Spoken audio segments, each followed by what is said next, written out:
Hello, this is Ben Fournier, Benevolent Psychorum, and I'm recording this a second time because I didn't notice this was completely blank, so that was fun.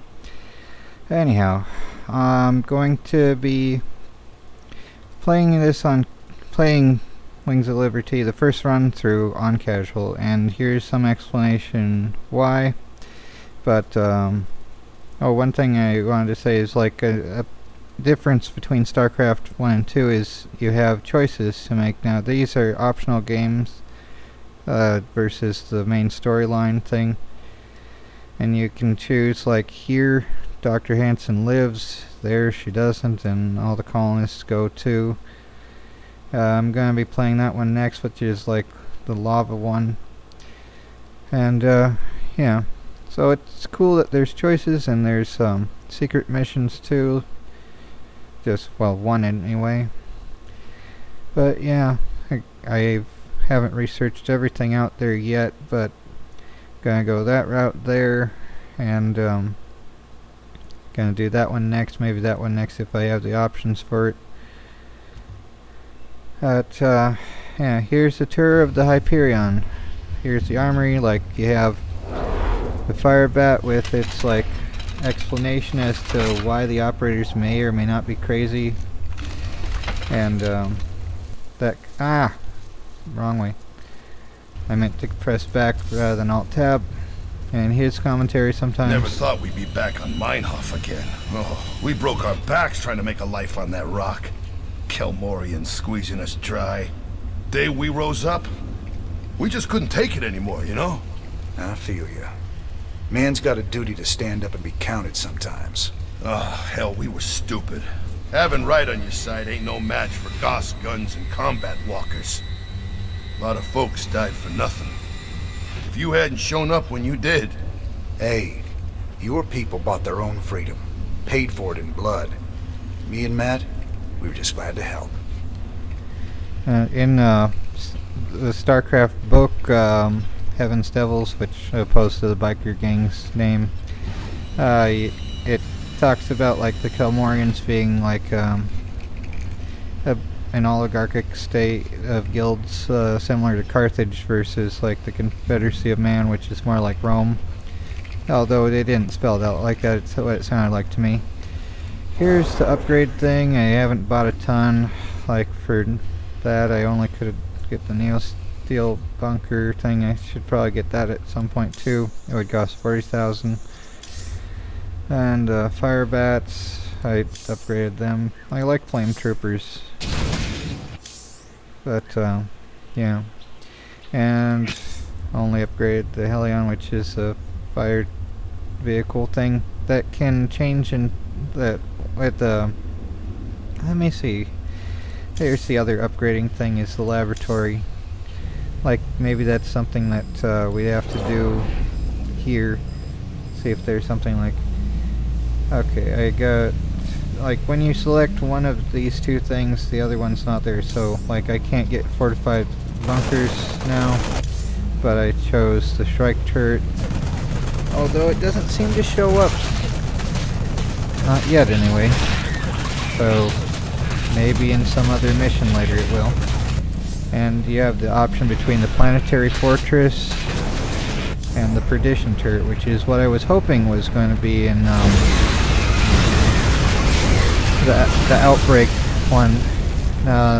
And then there's the Hercules transport ship, and versus Predator robot cats or something. Generative biosteel, so they regenerate their own life. That could be useful rather than having to micromanage SCVs. Cellular reactors, specialist units start with 100 plus energy. So, for anyone that likes to micromanage ghosts, that could be good. That Psi Disruptor, that would be cool, I guess. But particularly for the last mission. And Hive Mind Emulator, so can permanently control them. Yeah, that's an interesting thing. the Protoss research, haven't got much on that yet. I haven't done the missions for them. But, you know, vanadium plating is this fun armor. Here, I'll just click on each of them. Anyone who wants to pause and read it can. Supply depots built instantly. That would be nice. Refineries produce Vespine gas faster. Yeah, that's... So, yeah, if I were to pick those, I'd pick orbital depots. Let's see, what is this? Ultra capacitors, weapon upgrades, increase attack speed by 5%. Kind of mediocre. Armor upgrades, increase life by 5%. Yeah, weapons. Let's see, automated refineries. That would be good. Have FCVs focus on the crystals more. And let's see, 2 SCVs to be trained simultaneously. I guess sort of good for starting, except you're gonna be supply blocked faster too. Science vessel detects cloaked, though the same thing from the first game. Oh, repairs nearby mechanical units. That's a nice thing. So it's like the medical transport. Ravens, unarmed, but if you're good at micromanaging, you can deploy turrets, and they last a few seconds and can really do well, but you have to keep a constant eye on them or they'll just go away. Orbital strike. Yeah, that sounds good already, but Barrett units now backed up by drop pod. Then they land at the Barrett rally point. That could be really useful. Combines the tech lab and the reactor. Huh. Yeah, maybe. So those are an interesting sets of things. And here's the one guy. Yes. I mean, no. I mean... It's probably based on like Harold from Red Green. There's the piece of the thing that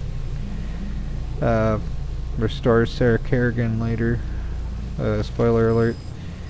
Okay, and the cantina with its bad stuff and people giving commentary. Like, those colonists sure do have some Zerg troubles.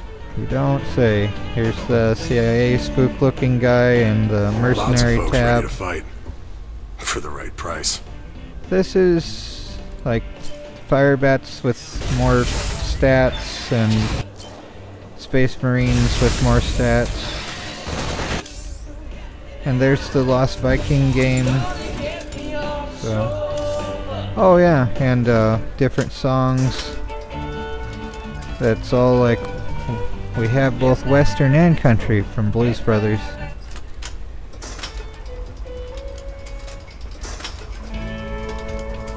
And there's Don't Shoot at the Screen, a reference to the earlier game, and Rainer's Badge, and only tusks from a Zerg thing there. And yeah, here's missions so far done. I know I'm kind of lame. Still need to do that on Brutal. Still need to do everything on everything, I know. But yeah, I'm gonna do these on casual now, because they get progressively harder the more you do, and that's a little bit of a pain. And it's like when you're getting stats, like when you're getting upgrades, you afford upgrades by playing through the missions, that sort of stuff. You're making it easier each step you go. So if you don't have any upgrades there, it's not just, well, that's weird. Brutal, it's brutal squared basically. So yeah. Oh, and this is Liara Tassoni. I'm working on a cure for the Zerg virus. I just hope my people won't need it. So yeah, sort of like Mass Effect, except you can't walk around. It's just a single 2D stage with some animations, but it's pretty cool, especially for 2010. But yeah, I like the game, and I'm gonna be lame and play on casual, and then later I'll replay on the harder difficulties as I get more things to deal with the things. It's like, would you want to fight at Outpost 31 without a flamethrower? I don't think so. Anyhow, Take care, everyone, and try not to go crazy.